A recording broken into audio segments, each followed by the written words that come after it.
जब कभी भी हम ढाबे में चना मसाला ऑर्डर करते हैं ना, तो उसकी ग्रेवी काफ़ी थिक और टेस्ट भी बिल्कुल अलग आता है। और वही रेसिपी जब हम घर पर ट्राई करते हैं, तो वैसी बनती नहीं है। लेकिन आज मैं आपके साथ वही ढाबा वाली चना मसाला की रेसिपी शेयर करूँगी और वही ग्रेवी और वही टेस्ट की कुछ टिप्स एंड ट्रिक्स भी शेयर करूँगी। तो वीडियो में लास्ट तक बने रहिएगा। तो चलिए शुरू करते हैं। चना मसाला बनाने के लिए सबसे पहले मैंने यहाँ पर 1 कटोरी काबुली चना को रात भर भिगो करके रख दिया था और यहाँ पर आप देख सकते हैं ये साइज में बिल्कुल डबल हो चुके हैं। इसके बाद इसके पानी को हम अलग कर देंगे और एक कुकर में इसे ट्रांसफर कर देंगे। तो सभी चनों को मैंने इस तरीके से कुकर में डाल दिया है और पानी यहाँ पर हम बिल्कुल इतना डालेंगे जितना कि चना डूब जाए, देख सकते हैं यहाँ पर। इसके बाद मैंने यहाँ पर डाला है कुछ खड़े मसाले। तो खड़े मसालों में मैंने यहाँ पर लिया है तेज पत्ता, चक्रफूल, दालचीनी, इलायची और लौंग। यहाँ पर आप इन मसालों को इस तरीके से ज़रूर डालिएगा। ढाबा में इस तरीके से खड़े मसाले का इस्तेमाल वो ज़रूर करते हैं। और इसके बाद थोड़ा-सा नमक डाल कर के हम इसमें सीटी लगा लेंगे।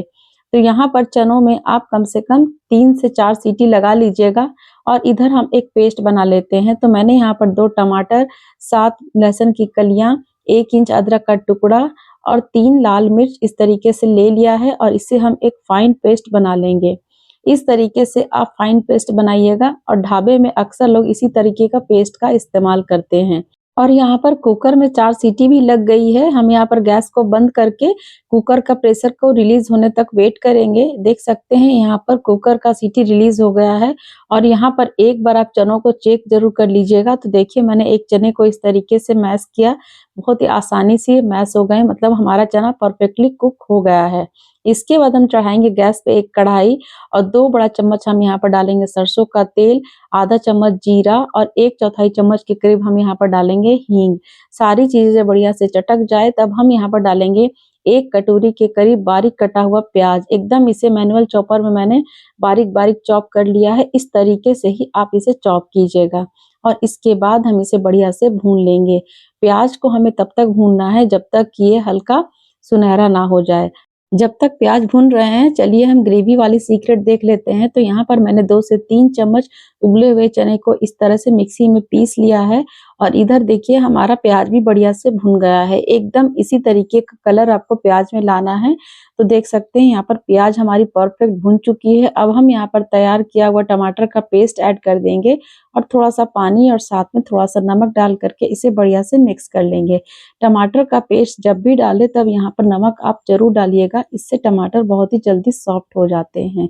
तो यहाँ पर आप देख सकते हैं टमाटर को मैंने इस तरीके से बढ़िया से मिक्स कर लिया है और यहाँ पर टमाटर में चारों तरफ से ऑयल सेपरेट भी हो गया है। अब हम यहाँ पर डालेंगे बेसिक मसाले। तो मसालों में मैंने यहाँ पर ले लिया है हल्दी, धनिया का पाउडर, जीरा पाउडर, ब्लैक पेपर और साथ में हम यहाँ पर डालेंगे कश्मीरी लाल मिर्च। इस तरीके से हम डाल करके इनको मसालों के साथ बढ़िया से भून लेंगे। यहाँ पर आपको मीडियम फ्लेम पे रख करके इसे मसालों को बढ़िया से भूनना है। गैस का फ्लेम को देख सकते हैं मैंने यहाँ पर मीडियम कर दिया है और इसी तरीके से आपको इन मसालों को बढ़िया से भूनना है। जब आप मसालों को स्लो फ्लेम पे भूनते हैं ना, तो मसालों के सारे फ्लेवर बढ़िया से निकल कर के आते हैं और इसके बाद देख सकते हैं यहाँ पर मसाले भी हमारे भुन चुके हैं और ये जो पेस्ट मैंने चने का बनाया था ना, इसमें हम ऐड कर देंगे। इसी से जो ग्रेवी है ना हमारी थिक बनती है और बहुत ही अच्छा टेस्ट निकल कर के आता है। तो ढाबे वाले इसी सीक्रेट टिप्स का इस्तेमाल करते हैं, तभी उनकी ग्रेवी इतनी अच्छी बनती है। तो यहाँ पर देखिए सारे मसाले भुन चुके हैं। अब हम यहाँ पर डाल देंगे उबले हुए चनों को और उसके बाद मसालों के साथ चने को हम इस तरीके से मिक्स कर देंगे। अब आप यहाँ पर गैस का फ्लेम को हाई कर दीजिएगा और हाई फ्लेम पे इसे अच्छे से हम थोड़ी देर के लिए मिक्स कर लेंगे। और यहाँ पर आप चाहे तो इन खड़े मसालों को निकाल सकते हैं, क्योंकि इन मसालों में जो फ्लेवर आना था सब्जी में वो पूरी तरीके से आ चुका है। तो देख सकते हैं मैंने कुछ खड़े मसाले को इस तरीके से निकाल लिया है। आप चाहे तो इसे ऐसे भी छोड़ सकते हैं और चाहे तो इसे मेरी तरह निकाल के भी अलग कर सकते हैं। अब हम यहाँ पर डालेंगे पानी, थोड़ा-सा इसकी कंसिस्टेंसी को एडजस्ट करने के लिए, क्योंकि अब हम इन चनों को उबालेंगे तो थोड़ा-सा पानी इसमें ऐड करना ज़रूरी है। इसके बाद हम इसे ढक देंगे और 3 से 4 मिनट के बाद एक बार हम इसे चेक करेंगे। तो देख सकते हैं चने हमारे बढ़िया से उबल रहे हैं, लेकिन अभी इसकी ग्रेवी थोड़ी पतली लग रही है। तो मैंने यहाँ पर 2 से 3 मिनट के लिए और इसे पकाया है और इसके बाद आप देख सकते हैं इसकी ग्रेवी बढ़िया थिक हो गई है, लेकिन अभी भी ये पूरी तरीके से थिक नहीं हुई है। इसका भी सीक्रेट मैं आपको आगे बताऊँगी। तो यहाँ पर हम लास्ट में ऐड कर देंगे हरा धनिया, क्योंकि इस सब्जी में अगर आप हरा धनिया डालते हैं ना तो इसका फ्लेवर और भी ज़्यादा इन्हांस हो जाता है।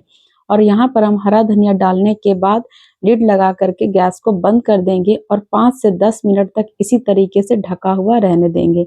जब 5 से 10 मिनट के बाद जब आप चेक करेंगे ना तो देख सकते हैं ग्रेवी कितनी बढ़िया गाढ़ी और कितना बढ़िया कलर आया है इस चना मसाला में। तो इस तरीके से और इन सब बातों को ध्यान देते हुए अगर आप बनाएँगे ना तो आपकी भी ये चना मसाला की रेसिपी बिल्कुल ढाबा स्टाइल बन कर के तैयार होगी।